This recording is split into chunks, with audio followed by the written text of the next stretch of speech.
Ya, terima kasih rekan Sulis. Selamat siang para pendengar yang mendengarkan siaran kami di 94,5 FM dan 88,2 FM yang ada di daerah perbatasan juga sampai di daerah Talaut dan juga di daerah Kabupaten Bolamongondo Raya termasuk Bitung, Minahasa Raya dan juga di Kota Manado.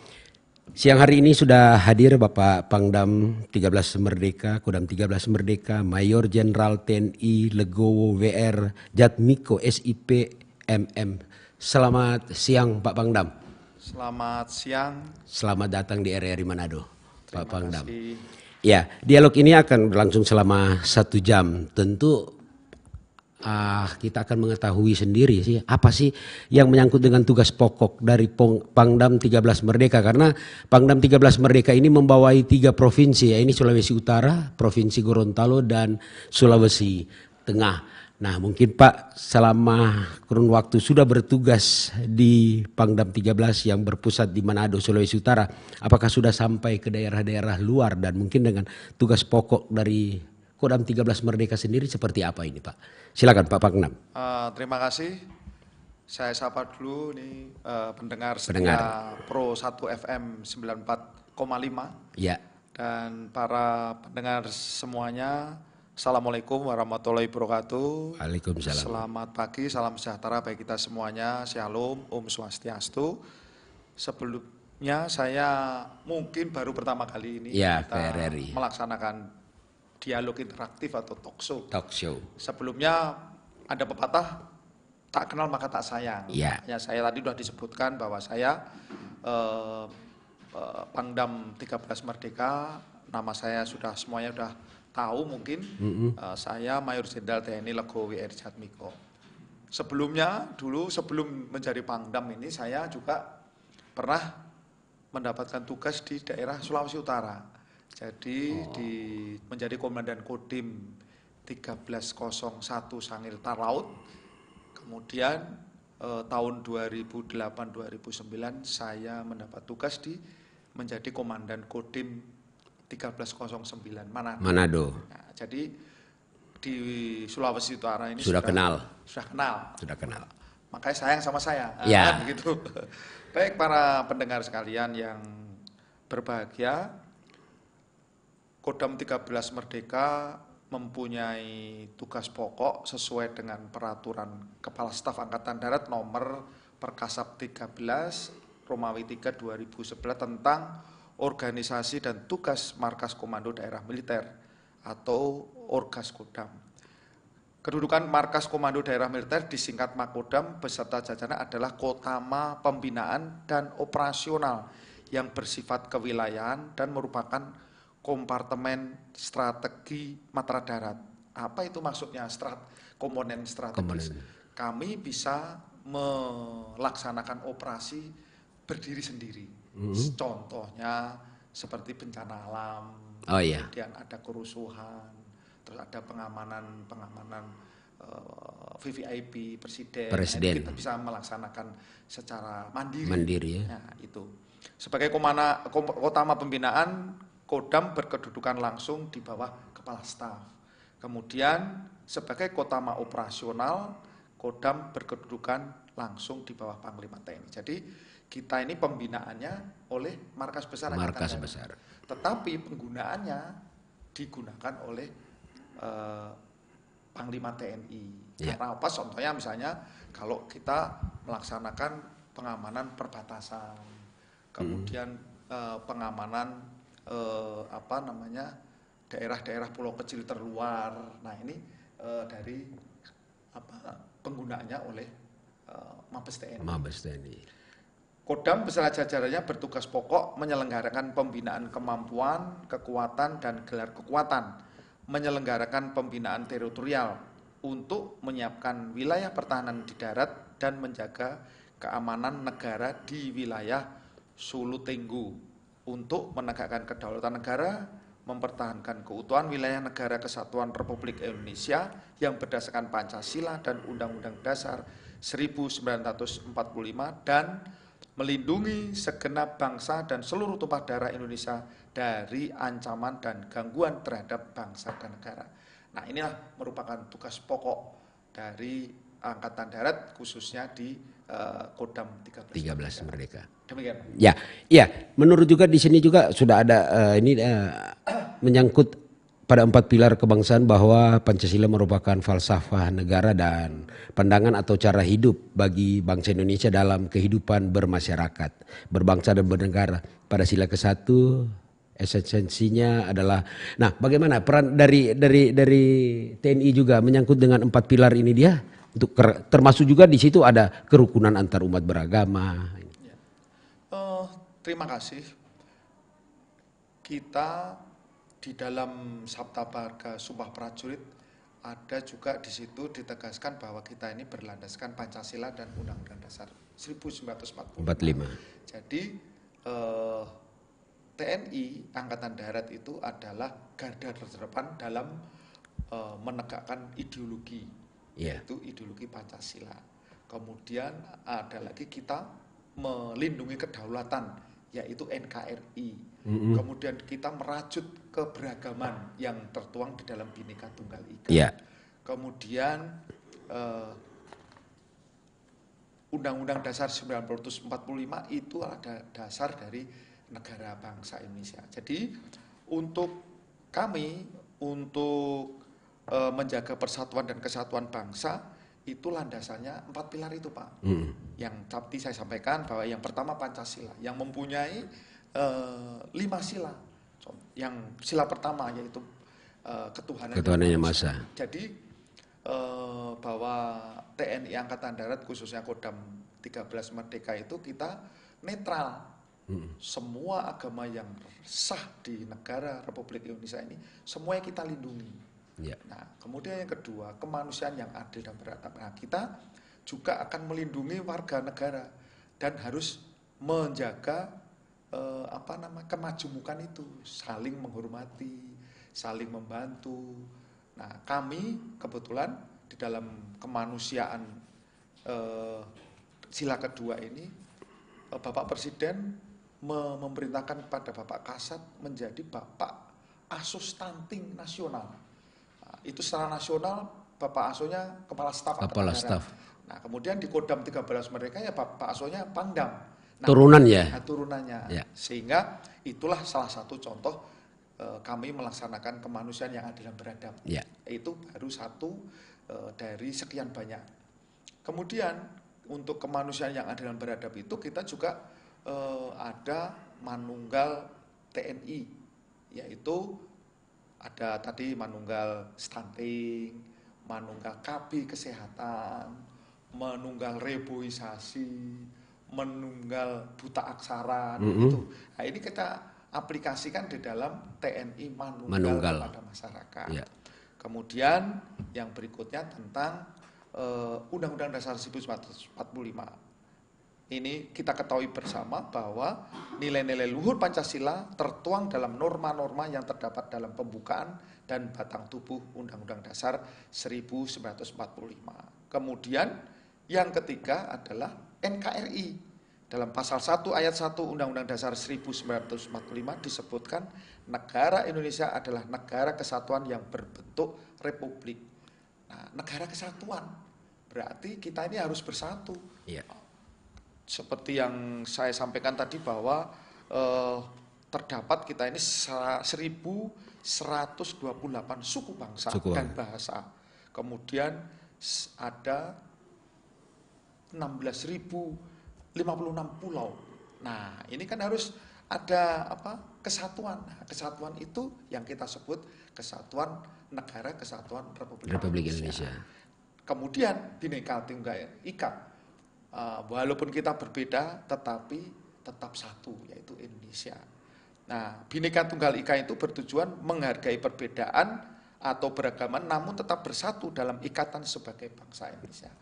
Jadi inilah yang harus kita pedomani untuk persatuan dan kesatuan bangsa saja. Demikian. Ya, untuk ini untuk di Indonesia. Nah, untuk di wilayah kerja Bapak sendiri di 3 provinsi sendiri, apa sudah terdata semua ada berapa pulau yang harus dijaga. Nah dan pulau-pulau seperti Bapak sebutkan tadi kan di Sulawesi Utara apalagi di daerah kepulauan Sangihe di sana adalah pulau-pulau terluar. Apakah di sana juga ada TNI melalui Babinsa atau bagaimana, Ya, Pak? terima kasih. Kita di Sulawesi Utara. Yang wilayahnya Kodam 13 Merdeka ada pulau kecil terluar, yaitu Miangas dan Marore. Nah, kalau di Marore itu ada di situ ada Kawaluso, Kawiyo, kemudian di Miangas itu ada Miangas. Marampit, ada Matotuang, terus ada Tinakareng. Nah itu semuanya ada pasukan kita, ada pasukan yang menjaga perbatasan itu, yaitu ada 154 personil untuk menjaga Miangas dan Marore komplek. Nah di situ juga ada yang pulau-pulau kecil yang lainnya tidak termasuk pulau terluar itu ada Babinsa di sana. Ada Koramil Miangas, Koramil Marore, Koramil Tinakareng, Koramil Marampit, itu ada semuanya. Jadi kita sangat bertanggung jawab terhadap wilayah negara kesatuan Republik Indonesia seperti yang saya sebutkan tadi, termasuk tugas pokok kita menjaga kedaulatan itu. Untuk fasilitas sendiri kalau memang melakukan patroli di sana, apa sudah ada di sana? Kalau kita wilayahnya wilayah darat. Nah di sana ada kerjasama, di situ ada pos angkatan laut. Di posal itulah dia yang menyiapkan sarana lautnya. Kalau kami di daratnya, namun kami juga ada untuk patroli sekitar pulau, yaitu menggunakan pasisir patroli pasisir. Menggunakan LCR, perahu karet yang dioperasikan oleh anggota. Itu gampang itu. Dan kita sangat di situ kan banyak karang-karang itu yang kalau kita lihat di mana Marampit, kemudian Kawalauso, Kawiyo itu ada karang. Nah kita kan pasukan yang sudah tugas di sana udah tahu tuh mana yang berkarang, mana yang tidak, sehingga bisa memelihara dari keberlangsungan alutsista atau perahu-perahu yang sudah didukung oleh TNI Angkatan Darat. Untuk SDM sendiri Pak, apakah memang juga di sana ditempatkan orang-orang memang kelahiran sana atau ada yang dari luar? Jangan sampai begitu ditugaskan di sana minta pulang. Kalau saya tahu memang TNI itu merah putih juga Pak, tapi kan mungkin ada alasan-alasan lain ini Pak. Nah di situ ada yang saya sampaikan untuk pulau-pulau yang terluar dijaga oleh batalion. Ini penugasan ke sana. Nah penugasan, kalau batalion itu kan orangnya campuran. Mayoritas orangnya campuran. Nah kalau Kodim, Koramil, Babinsa mayoritas putra daerah. Itu. Dan yang tidak putra daerah kebanyakan sudah mempunyai saudara, beristri, berkeluarga, di Sangir Talaut. Jadi nggak ada masalah. Jadi kalau yang ini nanti rotasi, yang untuk penugasan itu per 6 bulan sekali rotasi. Ya. Di batalion kita kan di Kodam itu ada batalion 7, 11, 12, 13, 14, 15. Nah, nanti gantian ya. Ada setiap 6 bulan ya. 3-6 bulan. Tugasnya kalau misalnya batalion 1 ini tugasnya di Sangir Talaut. Nanti batalion 2 tugasnya di Papua. Nah, ini giliran terus. Jadi mungkin setiap 3 tahun mereka mendapat kesempatan penugasan. Jadi punya berganti-ganti di area itu. Di area tersebut. Tidak melulu di Papua terus ya, kadang-kadang di Papua. Dan kami punya batalion sekarang ada penugasan di Libanon, menjaga perdamaian dunia di sana. Nah, tugas juga TNI di daerah kepulauan ini yang rentan sekali, daerah kepulauan. Jangan sampai ada orang asing tanda kutip ingin masuk atau masuk, tentu harus terdeteksi. Nah, selain itu juga apakah TNI juga memberikan sosialisasi pandangan kepada masyarakat yang ada di wilayah-wilayah terluar ini, pulau-pulau ini? Pasti kan ada orang, ada penghuni di sana. Nah mungkin ada pencerahan-pencerahan tentang Indonesia bagaimana kepada mereka. Jadi kami kan punya program Pak. Kalau program kegiatan di Kodam itu kita turunkan, Iya. Korem, ke Korem, Kodim. kemudian dilaksanakan. Program-program itu macam-macam. Ada komunikasi sosial, Iya. ada pertemuan dengan masyarakat. Masyarakat itu macam-macam. Ada keluarga besar tentara, keluarga FKPPI, Iya. atau ormas yang lain, ada kita. Nah, dari Dirangkul itu. dirangkul semuanya. Nah, sehingga kita bisa melihat situasi itu. Oh, kalau misalnya ada pendatang yang baru, kita cek. Iya. Kan ada kalau di RT RW 1 kali 24 jam Wajib lapor. wajib lapor. Iya. Nah, itu sama juga wajib lapor kan di tingkat bawah itu kan Babinsa. Nah, kalau di pemerintahan tingkat bawahnya RT RW. Iya. Kan begitu. Kemudian naik lagi menjadi lurah, naik lagi menjadi camat, kecamatan. Sama, paling bawah itu yang di kewilayahan Babinsa. Setelah itu Danramil. Nah, mereka nih Babinsa berteman atau berkolaborasi dengan para ketua RT, Iya. ketua RW, itu.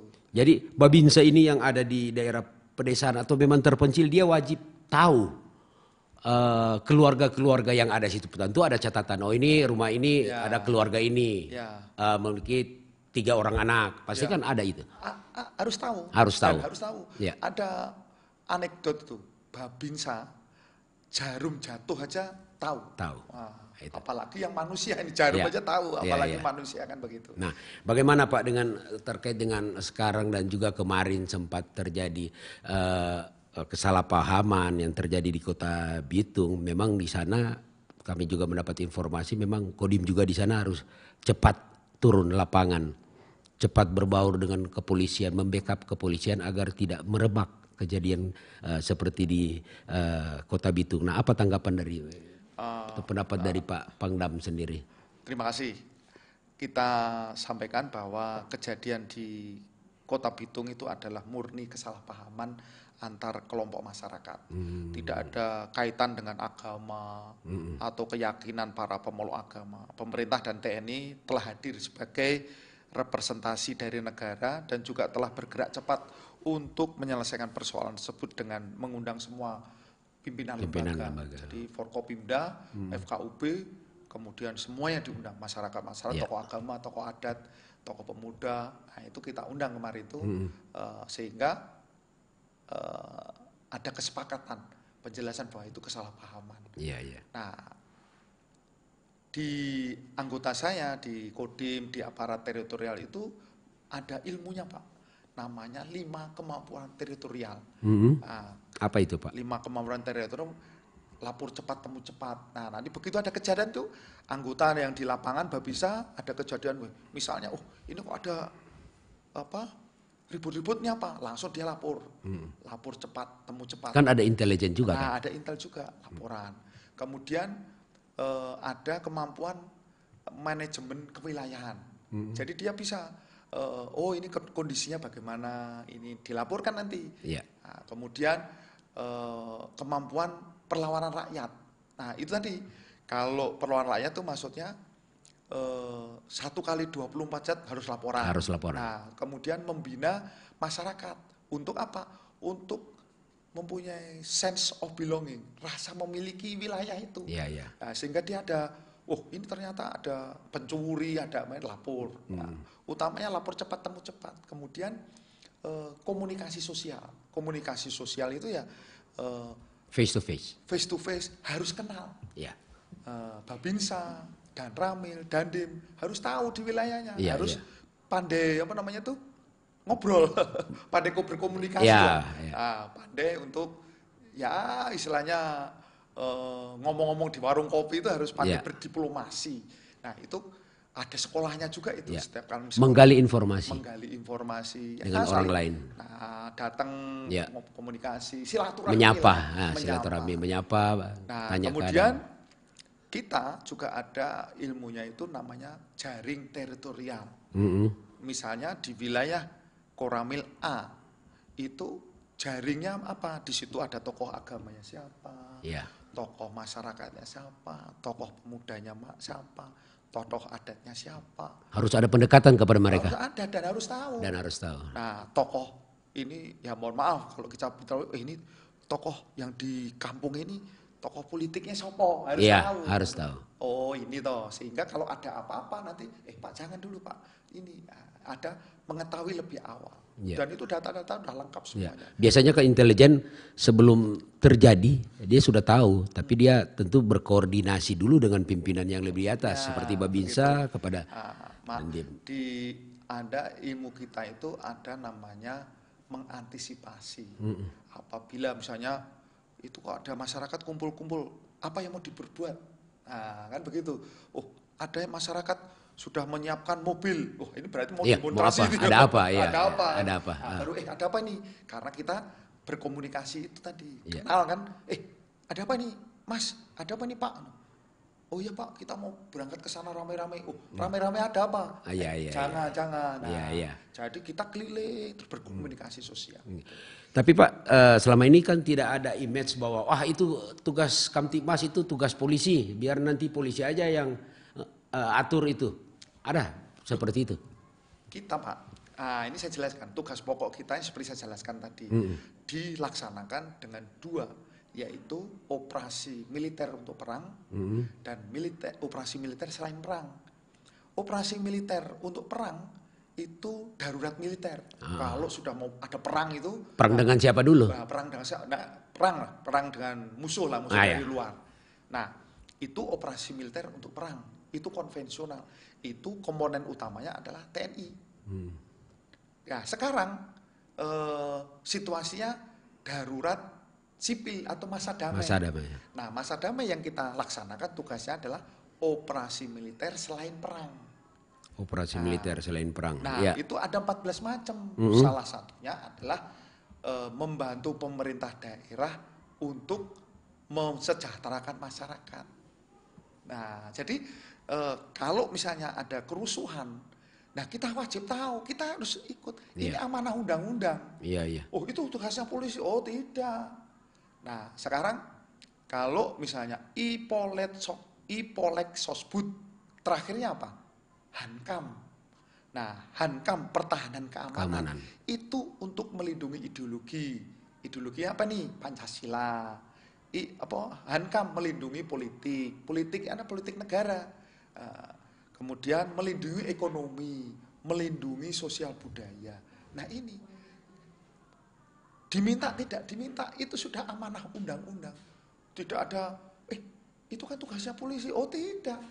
Loh, tugas pokok kita menjaga kedaulatan. Kemudian menegakkan kedaulatan, mempertahankan keutuhan wilayah. Kemudian melindungi segenap bangsa dan seluruh tumpah darah Indonesia. Ayo. Itu tugas pokok. Nah, kalau ada konflik, ada keributan, itu kan ada yang bertengkar. Itu kan bangsa dan masyarakat kan akhirnya harus dilindungi. Harus ada Pak ada kebanyakan juga ada kejadian ditangani oleh polisi, tapi begitu datang TNI mereka langsung image wah sudah gawat ini sampai TNI turun. Nah, itulah yang salah paham. Nah, memang kalau sudah ada tentara itu kelihatan paling sudah gawat ini. Nah, TNI sampai turun. Makanya kita sosialisasikan bahwa tugas TNI itu ada operasi militer untuk perang dan selain perang. Contohnya misalnya kalau bencana alam. Wah, ada TNI, sudah bencana alam. Berat. Nah, itu selain perang. Contohnya misalnya ada kebakaran hutan misalnya, kebakaran lahan. TNI juga ikut situ. TNI memang harus hadir di tempat-tempat seperti itu. Dengan kondisi apapun harus hadir. Jadi tidak itu kan tugasnya polisi, ngapain tentara ikut-ikutan? Oh, enggak. Di COVID aja TNI ada. Lah itu. Iya kan. Stunting juga TNI ada. Ada. Itu tadi Ipolek Sosbud, ideologi politik ekonomi. Misalnya operasi pasar, terus ekonomi bagaimana meningkatkan, bercocok tanam, tentara juga bisa bercocok tanam, beternak bisa, karena ketahanan pangan kan TNI masuk kan? Nah, TNI masuk juga. Itu operasi militer selain perang. Itu bentuknya operasi juga. Operasi itu kan kegiatan. Kita kembali lagi yang pertanyaan tadi terkait dengan kejadian di Bitung. Apa yang bisa disampaikan selain harus TNI ada, dan mungkin apa pesan dari TNI kepada mereka yang ya anggaplah itu menjadi contoh untuk daerah lain, karena Bapak pegang wilayah 3 wilayah juga, padahal kalau mau pikir juga daerah di luar Sulawesi Utara ini lebih banyak yang sering terjadi begini, Pak. Iya, iya, iya. Nah, saya menekankan bahwa kita ini tadi Bhinneka Tunggal Ika. Kita ini berbeda suku, agama, ras, adat istiadat, dan Indonesia itu kita ini warga negara Indonesia. Boleh menempati seluruh tanah yang ada di Indonesia. Namun, nah kita ada pepatah, di mana bumi dipijak, di situ langit dijunjung. Misalnya saya orang Jawa, sekarang saya dinas di Manado. Nah, saya harus menghormati kearifan lokal Manado. Ya, kearifan lokalnya apa? Mayoritasnya agamanya apa? Kebiasaannya bagaimana? Saya tidak boleh seenaknya sendiri. Saya mau melaksanakan kebiasaan saya. Saya harus menyesuaikan di daerah yang saya tinggali sekarang. Nah, untuk itu, mari kan di Pancasila itu kemanusiaan yang adil dan beradab itu saling menghormati, saling menghargai, saling tolong menolong. Dan ada di Undang-Undang Dasar 45, setiap warga negara berhak wajib menjalankan ibadahnya sesuai agama masing-masing. Ya kalau misalnya di Sulawesi Utara ini mayoritasnya Kristen, saya misalnya agamanya non-Kristen, ya silakan kamu Kristen, saya yang lain, terserah saya. Itu monggo, tidak boleh mengusik. Nah itu kan pribadi hak asasi. Jadi itu namanya saling menghormati, toleransi dan sebagainya. Saya mengajak bahwa nggak ada manusia itu yang sempurna, mesti ada kekurangan. Yang sempurna itu adalah miliknya yang maha kuasa saja. Makanya jangan mencari-cari kesalahan. Manusia itu mesti kalau dicari-cari kesalahannya ada. Tapi ada juga kemarin begitu heboh kejadian di Bitung, media sosial langsung main media sosial. Nah, ada yang mengatakan wah harus dibalas nih, udah jangan begitu. Mungkin apa juga dari pandangan dari Pak Pangdam ini dengan media sosial. Kemarin juga sempat waktu Pangdam-pangdam yang lain sering mensosialisasi kepada anggotanya di bawah agar hati-hati menggunakan media sosial. Ibu-ibu juga Persi juga dapat memberi himbauan dari pimpinan untuk hati-hati menggunakan sosial media. Kan ada pepatah juga, mulutmu harimaumu. Sekarang bukan mulutmu harimaumu jarimu. Saja, jarimu harimaumu kan begitu. Nah, medsos kan jarimu. Nah, kadang-kadang kita harus berpikir bijak. Jangan itu tadi, jangan merasa benar. Nah, manusia itu kan sifat-sifatnya banyak yang jelek-jelek itu. Jangan dimunculkan. Serakah, mau menguasai. Wah ini daerah saya. Oh nggak boleh. Oh kamu nggak boleh begini, nggak boleh begini. Nah ini nggak boleh. Nah, kita harus tenggang rasa, harus saling toleransi. Jangan telinga tipis, jangan cepat terprovokasi. Nah itu tadi termasuk yang medsos itu yang menghembuskan berita-berita yang nggak benar. Itu ya jangan. Akhirnya nanti begitu terpancing, masyarakat terpancing, yang menyebarkan itu tertawa dia. Nah, yang sengsara tadi nanti ya itu tadi TNI Polri. Ya kan begitu. Ya, kayak kemarin itu kan tidurnya sampai pagi nggak tidur. Oke. Ya jadi memang juga TNI Angkatan Darat juga Kodam melalui juga di bawah juga sudah memantau langsung kejadian yang di Bitung, bahwa memang Bapak sudah sebutkan tadi. Dan untuk situasi sekarang mungkin Bapak dapat informasi dari Kodim Bitung? Situasi relatif kondusif. Aman. Nah ini semuanya tergantung aman itu tergantung kita masing-masing. Mau aman atau tidak. Kalau mau aman, ayo mari kita ngamankan diri sendiri masing-masing. Kalau diri kita sudah aman, saya ngajak Bapak aman. Ngajak yang teman-teman aman. Kalau diri saya nggak aman, misalnya, saya terus ini kok nggak nyaman di sini tuh. Akhirnya nggak nyaman, ajak. Kita ini nggak seneng ini. Ayo gimana nih? Nyaman, aman diri sendiri dulu. Kalau merasa sudah aman di Bitung, aku aman di Bitung. Ngapain saya bikin ribut? Ya kan begitu. Betul. Nah, kalau diri kita sudah aman, ajaklah yang lainnya supaya aman juga. Ikut aman. Oke. Iya, Pak, ini menyangkut juga kita pindah ke pertanyaan lain ini. kan dalam waktu dekat ini bangsa Indonesia akan melaksanakan pesta demokrasi ini, pesta politik ini berkaitan dengan juga ada pemilihan umum, pemilihan presiden, wakil presiden dan termasuk anggota legislatif di kabupaten, kota, provinsi bahkan di pusat. Nah, kesiapan TNI pasti hadir juga di pemilu. Ya. Atau hadir ya? Kita kemarin sudah apel secara nasional di Cerempak Angkatan Darat, kalau di Jakarta di Kodam Jaya itu di Monas. Iya. Kami apel di Kodam melibatkan semuanya. Nah, jadi kami sudah siap, baik personil, kemudian alutsista yang kita punya sudah siap di masing-masing wilayah. Dan sekarang dari Panglima TNI sudah memerintahkan untuk mengadakan posko pengaduan. Oh iya. Tentang ketidaknetralan TNI. Contohnya, misalnya saya tidak netral. Nah, Bapak bisa mengadukan saya ke posko itu.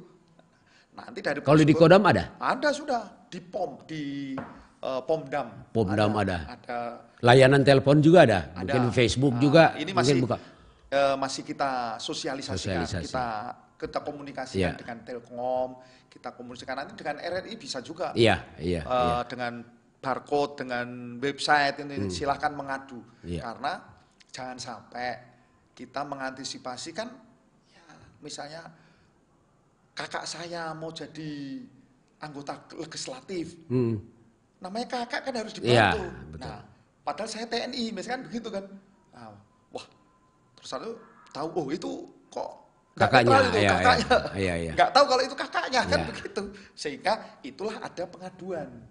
Nanti kalau dia pengaduan itu kan nanti dilihat apa pelanggarannya, tentara ini apa pelanggarannya. Nah, kan ada kriteria-kriteria. Kalau masalah yang Bapak sebutkan bahwa dia TNI kakaknya ikut caleg, ada bantuan sebatas-batas apa? Atau memang tidak boleh sama sekali? Tidak boleh sama sekali. Memang tidak boleh sama sekali. Tidak boleh. Walaupun nanti kalau misalnya ya kakak saya tinggal di rumah saya. Saya usir, kamu jangan keluar dari sini. Saya kontrakkan kayak tarik ini. Oh jangan di sini. Kalau anggota TNI itu yang tinggal bersama kakaknya yang mau nyalek gimana? Nanti disuruh keluar nggak ada tempat tinggal ya Pak? Oh bisa juga.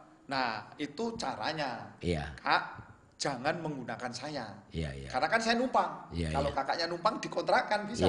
Kalau saya yang numpang, nanti di rumah sini jangan ini kasih atribut. Contoh kecil aja yang mau disampaikan, ini contoh kecil saja. Jangan di rumah ini kan saya udah orang tahu rumah saya di sini. Di rumahnya kakak satu rumah, jangan di situ ada gambar itu. Nggak boleh di situ. Nah, itu namanya juga tidak netral, nggak boleh.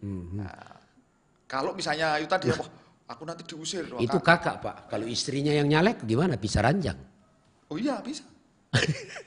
Pisah ranjang sementara waktu nyalek ya. Ada yang nyalek juga. Iya. Hanya dia tidak menggunakan atributnya suaminya. Demikian juga sebaliknya. Jadi tidak boleh. Ada berapa sudah kita sosialisasikan. Itu kalau kedapatan ada sanksi? Ada. Sanksinya ada pengaduan itu. Sanksi hukum sesuai pasalnya apa kan? Tapi harus jelas ya, pengaduannya juga harus jelas, bukan asal terima aja tindak kan tidak juga. Nah, mungkin ada harapan juga untuk pengamanan TNI apabila ada kampanye juga pencoblosan nanti. TNI juga ada kan di situ? Ada. TNI bersama Forkopimda, aparat yang lainnya memantau. Ya toh, mendatangi, dilihat, oh ini ada ini. Jadi keliling terus. Jangan sampai terjadi keributan di situ. Kita tidak akan mempengaruhi pencoblosan itu, tetapi kita menjaga situasinya. Kan ada nanti kalau misalnya penghitungan itu, ada yang dari saksi ini.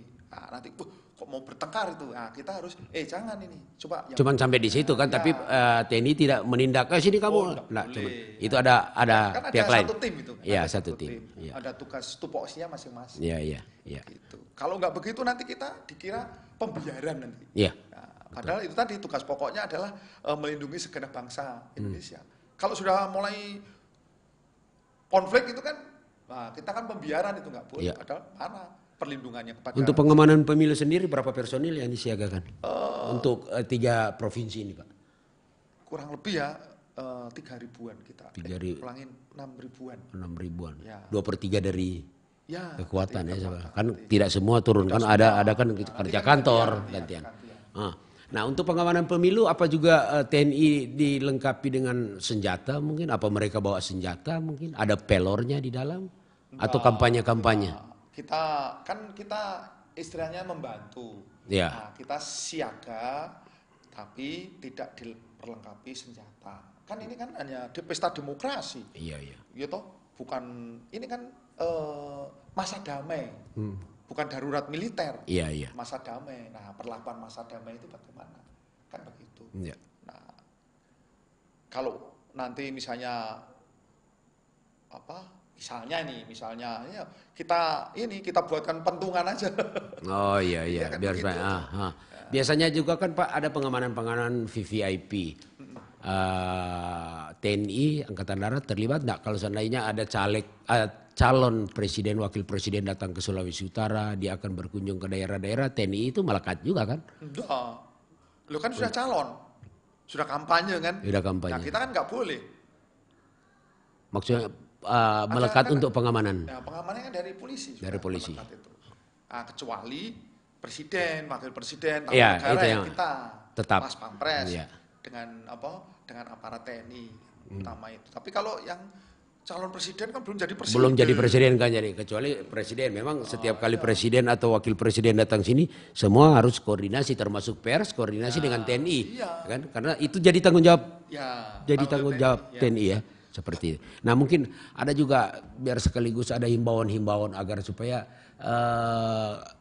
kampanye kan sudah mau mulai nih tanggal 29 sampai tanggal pokoknya udah mulai ini. Nah mungkin ada apa yang bisa disampaikan oleh Pak Pangdam baik kepada masyarakat terlebih pada calon-calon kandidat ini agar dia bisa memberikan apa di lapangan agar supaya tidak ada gesekan ini. Mungkin ada harapan dari Pak Pangdam. Saya sampaikan tentang netralitas TNI, komitmen netralitas TNI. Netralitas ini telah menjadi perintah dari pimpinan tertinggi TNI yaitu Panglima TNI dan Kepala Staf Angkatan Darat. Yang pertama, tidak memihak dan tidak mendukung partai politik manapun beserta pasangan calon yang diusung, serta tidak melibatkan diri dalam kegiatan politik praktis. Nah, ini artinya apa? Artinya pasangan calon yang sudah maju itu jangan narik-narik kita. Ya toh? Kemudian yang kedua, tidak memberikan fasilitas tempat atau sarana dan prasarana milik TNI Angkatan Darat kepada paslon dan parpol untuk digunakan sebagai sarana kampanye. Nah, ini juga himbauan kepada paslon yang diusung itu jangan narik-narik kita, narik parpol narik-narik kita untuk aku pinjem lapanganmu ya. Aku pinjem trukmu ya. Nggak boleh itu ya? Nggak boleh. Tidak. Ini fasilitas tidak memberikan fasilitas tempat atau sarana prasarana milik TNI. Nah ini harus tahu. Nah, walaupun misalnya saudara istri yang tadi itu, aku mau kampanye pakai mobil pinjam uang, nggak ada, boleh. Pelanggaran itu, ada sanksinya itu. Ada sanksinya.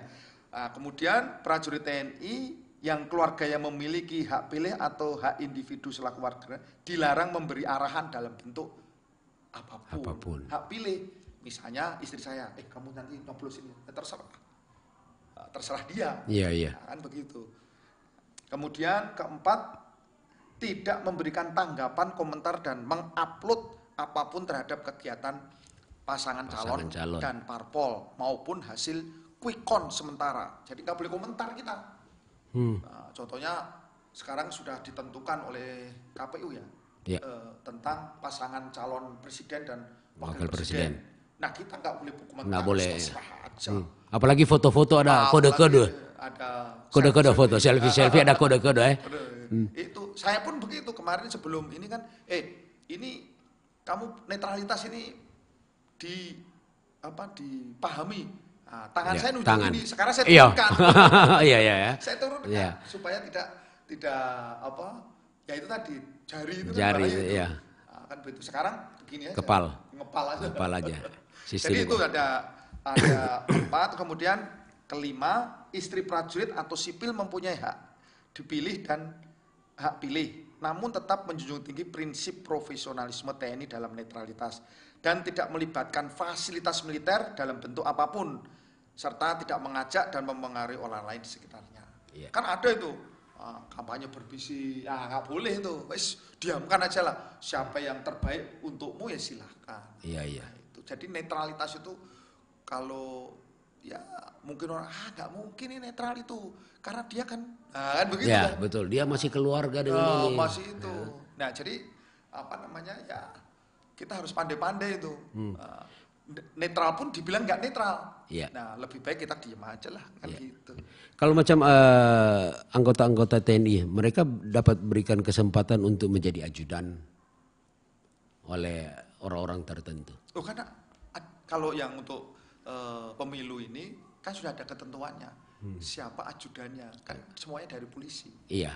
Tapi kan ada kan istilahnya ajudan bayangan. Ajudan bayangan. Oh nggak boleh. Nggak boleh. Kan harus laporan Pangdam. Iya. Nggak boleh nanti nggak. Tapi kalau Pangdam bilang iya, nggak boleh. Saya Tetap. digantung. Siap. Iya. Oke. Mungkin masih ada tambahan, masih ada waktu lagi ini Pak. Mungkin kita banyak ke himbauan saja. Memang sengaja kita tidak buka nelpon biar supaya masyarakat pendengar bisa mendengarkan langsung. Nanti ada lain waktu kita ajak juga Pangdam ulang untuk bercerita tentang lebih fokus nanti untuk pengamanan pemilu. Namun ini ada kaitan-kaitan untuk mengantisipasi jangan sampai terjadi hal-hal yang tidak diinginkan, bahwa karena bangsa Indonesia saat ini akan masuk tahapan pemilihan umum, itu TNI bersiap untuk menyampaikan himbauan-himbauan. Nah, mungkin masih ada tambahan dari Pak Pangdam sendiri, terlebih masyarakat dan terlebih lagi kepada memang netralitas TNI, khususnya TNI Angkatan Darat ini, Pak. Ya, terima kasih. Saya mengajak seluruh masyarakat. Yang pertama, jangan golput yang sudah mempunyai hak pilih. Jangan golput.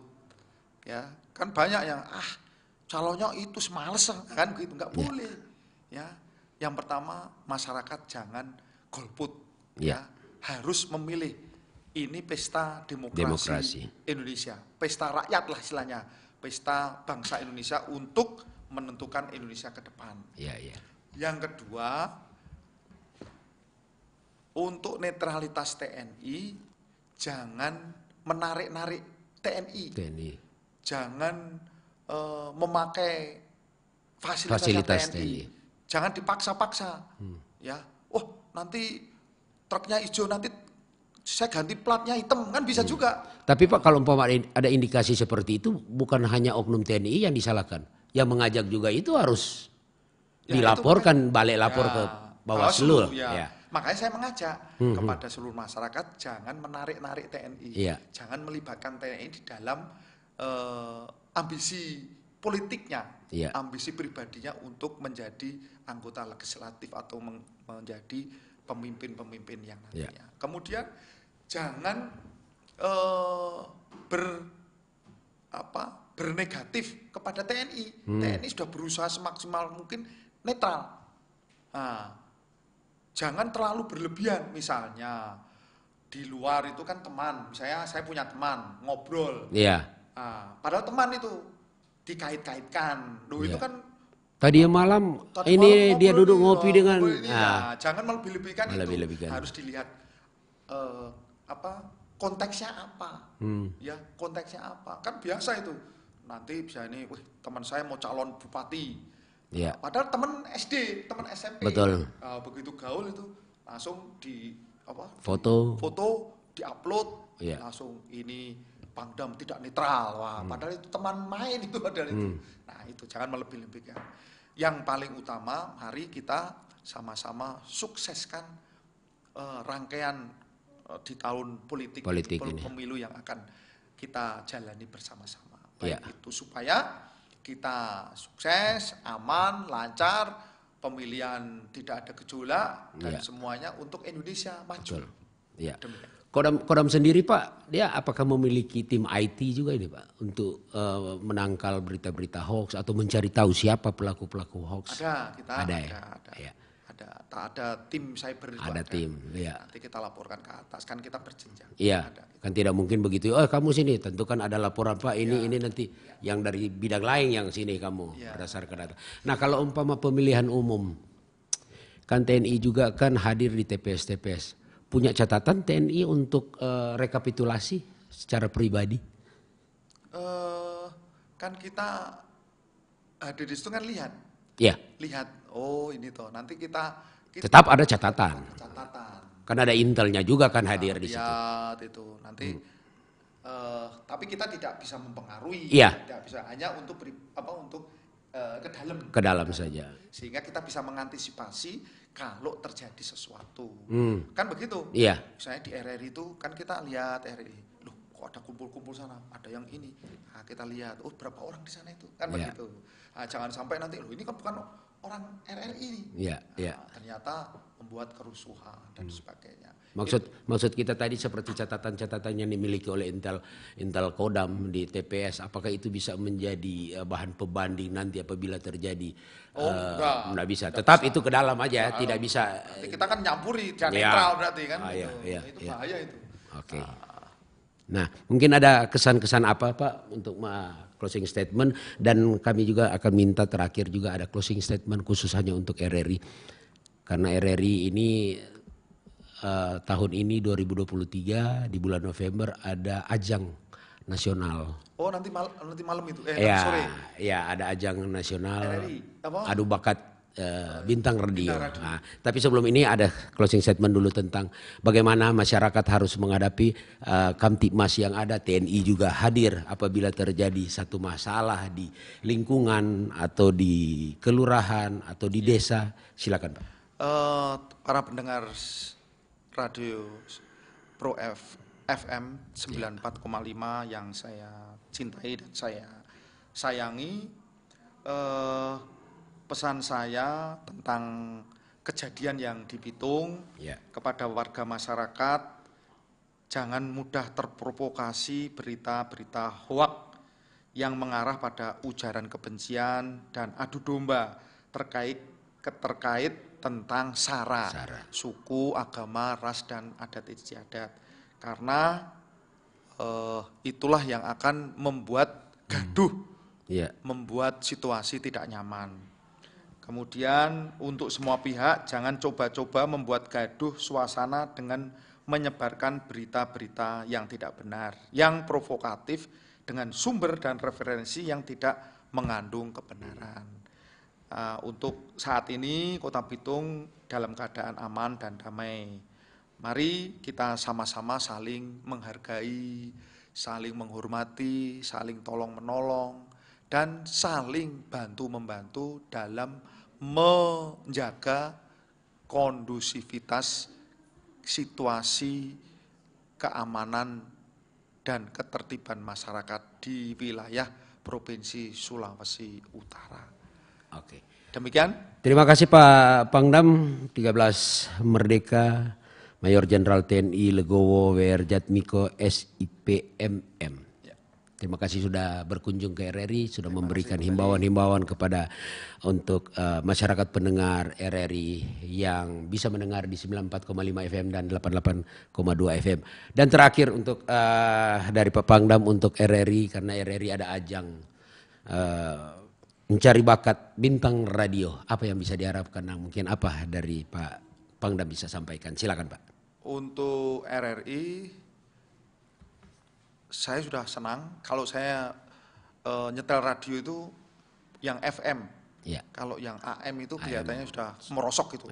Nah, kemudian untuk bintang radionya ini, saya berharap dengan adanya bintang radio bisa mempublikasikan kearifan-kearifan lokal yang ada di wilayah Sulawesi Utara ini. Kemudian tampilkan bahwa Sulawesi Utara ini melalui bintang radio ini orang tahu Sulawesi Utara itu indah, Sulawesi Utara itu rukun, Sulawesi Utara itu bisa didatangi oleh siapa saja dan bahagia di Sulawesi Utara. Ya. Tidak ada intrik-intrik yang orang tidak suka.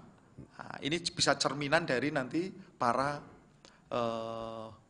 bintang radio yang akan dilombakan oleh RRI. Demikian. Oke, terima kasih pendengar. Saya Miki Kodwati mengakhiri untuk dialog talk show bersama Pangdam 13 Merdeka. Dan terima kasih juga para pendengar yang sudah mendengarkan walaupun kami tidak membuka telepon, namun masyarakat sudah tahu karena ini memang juga bagian dari himbauan dari TNI Angkatan Darat untuk negeri kita, untuk wilayah kita. Terima kasih dan kembali ke rekan Sulis.